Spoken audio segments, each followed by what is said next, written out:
everyone. Welcome back to the Mind of Sai Marie. We often talk about empowerment as a mental game, but my guest today argues that true empowerment starts at the cellular level. R.L. Malpica is an author, a certified detoxification specialist, and a philosopher of aligned living.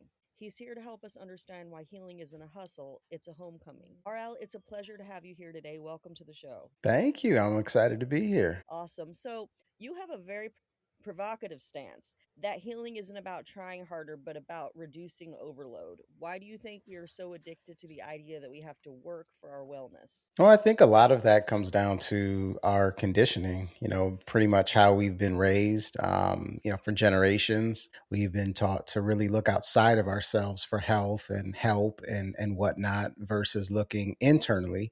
And that's both physically, but also philosophically. So I think once we learn to reverse that and understand that we have the power to heal ourselves in a multitude of different ways, it's a very empowering situation that I think that we truly need to understand and a concept that we need to grasp. I can agree with that. So let's dive into nervous system safety. For those of us who have lived in high stress environments or survived hard seasons, how does the body trap that survival energy even after the threat is gone?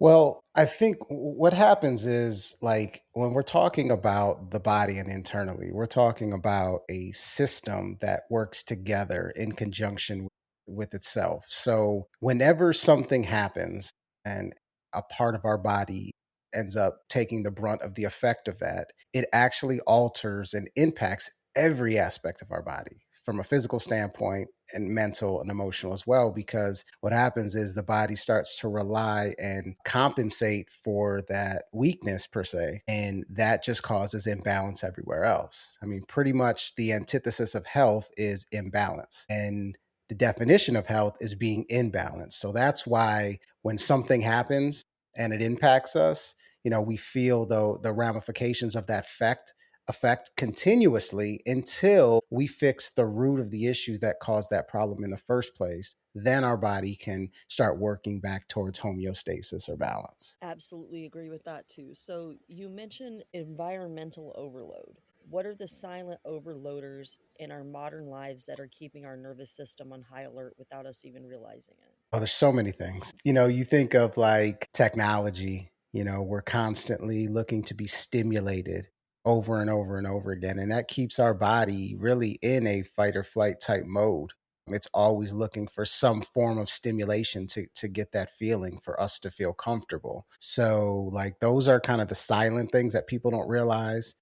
I speak a lot about energy because at the end of the day, we are energetic beings. So, if we're constantly on our phones or we're constantly looking for entertainment or stimulation, or we're constantly looking for some form of, it's like we're addicted to drama in a way. Those things have a serious effect on how our body responds. And that's ultimately what those silent issues come to be. If we're talking from a tangible aspect, like from a food aspect, I would say coffee is maybe the number one thing that really has a major effect on that, because coffee constantly keeps you in fight or flight mode. It is an ultimate stimulating beverage, obviously, but really has no any type of nutritional benefit for you, and constantly keeps your body on edge. Yeah, I'm not a very big coffee fan myself, but I do have a little bit of an energy drink problem, and it's, very similar on the same wavelength there.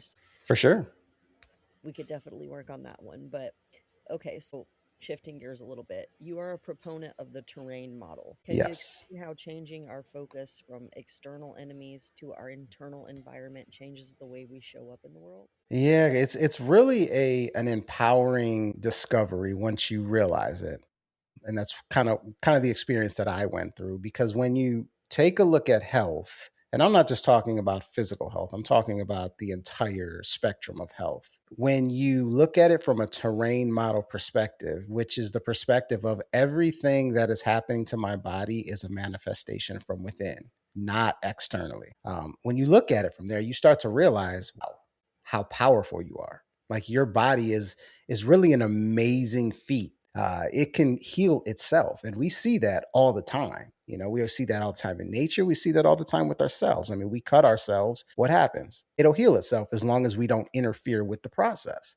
And I know I'm talking about a cut, something that might be small, but really that's how the body works. It's cells and fluids. That's all it is. It doesn't matter if you're talking about your toe or if you're talking about your brain. It's all the same materials. It's all the same concept. So once you understand that, it really, really, really changes a lot because you understand the power that you have and you can take that power back because we've just kind of been conditioned to look at everything external, like everything external is making us sick. And if we end up sick or in a certain position, it's because of something else, not because of our own choices and habits. That's a profound statement, but I totally agree. So, your eat philosophy focuses on energy and alkalinity. How does a congested physical body prevent someone from reaching their full potential in terms of authentic self expression? Well, that's a very complex question there. So let me break that down. And it kind of goes back to kind of what I said earlier, how everything impacts everything within the body because it's a network, it's a communication system,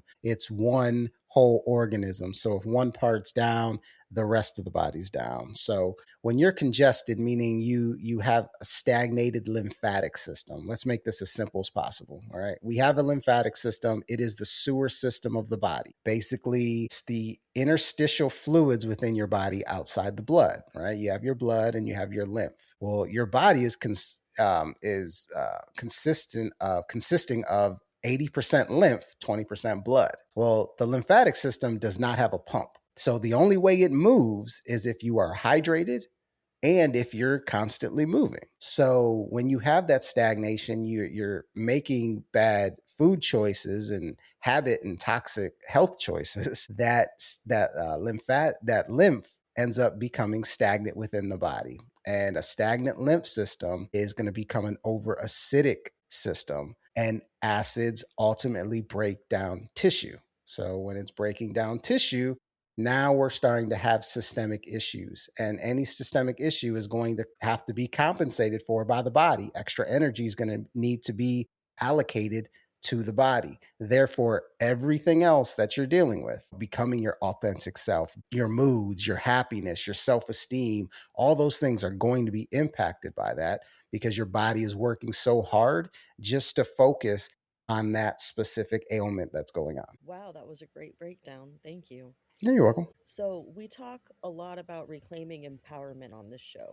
In your view, is it possible to be truly empowered if your body is still in a state of physiological survival? So I think empowerment has layers. So, like when I think of empowerment, the first thing that comes to mind is going to be from a mental aspect. So, in order to become empowered, you have to understand the power that you hold. So, mentally, I don't. I still think people can feel and understand their empowerment from a mental aspect. But to be able to express that power, to be able to express that empowerment will be very difficult if your body is out of balance. Because once again, when we're talking about your moods, we're talking about your ability to be your authentic self, to walk around freely and be happy and all these different things. It's very hard to do if your body is constantly out of balance, where your endocrine system is continuously pumping out different hormones to compensate for different things you're going through, whether that is stagnation within the body or whether that is some type of stimulation that you're not getting anymore, or addictions, or coming off of certain medications, or whatever it is, whatever situation you're in. When your body is out of balance and it's having to do extra work in certain places, it's going to be very difficult for you to be the best version of you, to express that empowerment. Mentally you can have it, but the expression is going to be much more difficult. So, aligned living sounds like a beautiful destination. What does the inventory process look like for someone who realizes they are living a life that isn't actually theirs? Yeah, that's part of the process that is can be sobering, but it really comes down to like doing an audit on your life. Really looking at every aspect of your life and asking yourself, is this particular choice that I'm making for the betterment of me or the detriment of me? Is it making me happy or is it not really adding value to my life? And Like once you start to go through that and really look at from the people that you spend time with to the things you watch on TV to the person you spend the most time with, companions or partners, whatever the case may be, the job that you work, is it in alignment with me? And if you're getting no's, if you're asking yourself that question, is it for the betterment or the detriment? And most of these things are for the detriment, then you're not living in alignment. So you have to make those tough choices like, okay, well, how do I get myself in alignment? How do I start to shift my world to where I can be aligned?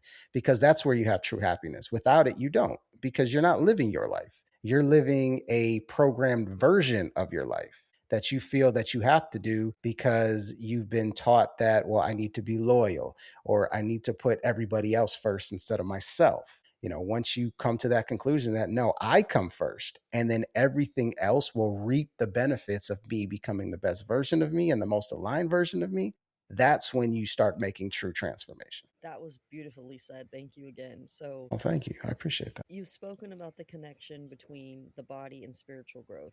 Why do you believe a clean vessel is required for mental clarity and spiritual awakening? Well, I mean, I'll keep it simple with one statement: your body is your temple. At the end of the day, like that, your body is your temple, and we are electrical beings through and through. That can't be debated. We run on electricity, so our body is a conduit. So if you're talking from a spiritual standpoint, trying to connect to your higher self or higher consciousness, that means you need to be operating at a high frequency. If you are eating low frequency foods, if you are watching low frequency TV, if you keep low frequency people around you, if you partake in low frequency habits, it's going to be much harder for you to connect to higher frequencies and higher consciousness and your higher self because you're not on that wavelength. It's like a kind of like a radio station, right? If you're on 92.5, you're not going to get a signal from 105.7. That's just the way it is. That's how our body is. We are conduits. So keeping a high frequency, clean body, clean vessel enables you to connect much better on a spiritual level. So, how has your journey of rebuilding your life from the inside out changed the way you view the medical paradigm we all grew up in? Man, that's a good question. So for me, like I grew up with a bunch of different ailments that, a lot of people have. You go to the doctor and, you're dealing with something, you go to the doctor, they give you a diagnosis, they show you treatment options, blase, blase. So for me, like I grew up being lactose intolerant, right? Labeled lactose intolerant, labeled having irritable bowel syndrome, right? And those are two of the main things here that I want to talk about.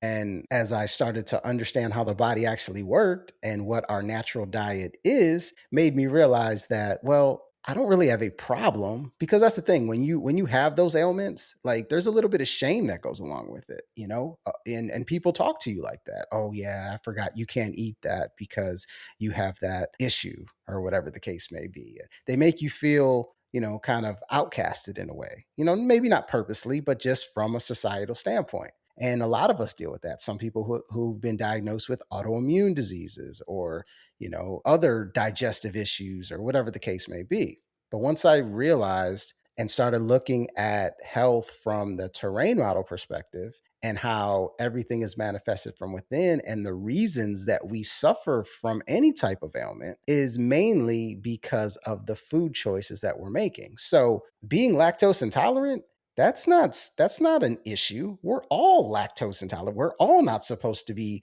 consuming lactose. Some of us just can handle more than others. So you eliminate the lactose and there's no issue, right? And that's something that was very easy for me, eliminate the foods that are not supposed to be consumed, and all of a sudden I don't have irritable bowel syndrome. I don't have gut issues, right? That's just my body actually working. My body is actually working better than people who don't have these quote unquote ailments because my body is letting me know immediately that this is not supposed to be consumed versus the paradigm shift of, oh, he's got an issue. Oh, he can't eat this because he's got an issue. No, I can't eat that because my body is telling me that I'm not supposed to be eating that. And your body is not telling you that right away. So what happens is you continue to eat it over and over and over your entire life because you're not having immediate issues. And then it builds up and then it starts culminating into a more severe issue down the line. Yep, That's exactly how it goes, too. So, for listeners who are currently stuck, maybe their health is failing or their mind is foggy, what is one thing they can remove from their life today to start that healing process? One thing. Oof, one thing. Mind foggy. Yeah, I think the simple thing to say is like processed foods, for instance, because they're full of well, first of all, they're just empty calories and they're full of so many different chemicals that they have like an immediate neurological effect on you.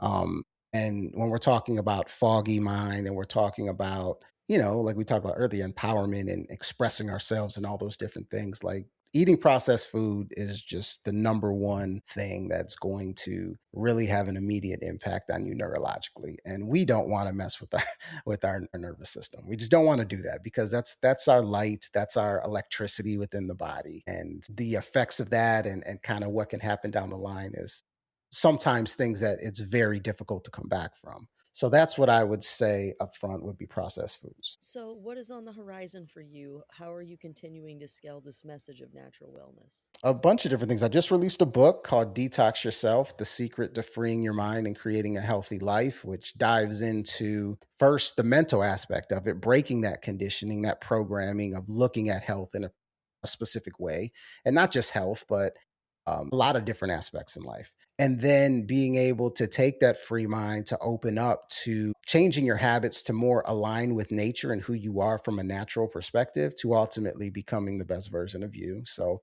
that's been released, available on my website and on Amazon as well. But also just continuing to share my light in different ways. I do coaching and I create customizable plans for people who are looking to become better versions of themselves. And it's not just about diet. Diet is a huge part of it, but the real underlying aspect of it is realigning with nature, with your natural self, with your internal self. So that's a big aspect of that. So yeah, just continuing to do those things and get out there and share this light as much as I can. That's awesome. So, my last question, if you could speak directly to the nervous system of everyone listening right now, what is the one message of safety that you'd want to send them? Well, I would tell the nervous system of every person who's listening to this that you're doing what you're supposed to do. I really can't say that you're not. Your body does exactly what it's supposed to do. Your body's only response, I mean, our only your body's only mission is to help you survive. It's going to do what's best for your body. But I would speak to the person who's listening to this and say that if you create the conditions that are optimal for your body, it will do wonders for you. It will create magic for you and it will create a magnificent life for you. You have the power to do that. Your nervous system's doing exactly what it's supposed to do. You just have to create the conditions for it to operate. Absolutely. RL, thank you for reminding us that we don't have to fight for our health. We just have to make room for it. This has been a Mm, very eye opening conversation. thank you. I appreciate it. I appreciate the opportunity. To everyone listening, if you're ready to stop the hustle and start the healing, check out RL Malpica's work and his Eat philosophy. You can find his book, Detox Yourself, and more at his website. I will also have it linked in the show notes. And remember that the mind is the most important story that we'll ever tell. As always, thank you for listening to the Mind of Sai Marie.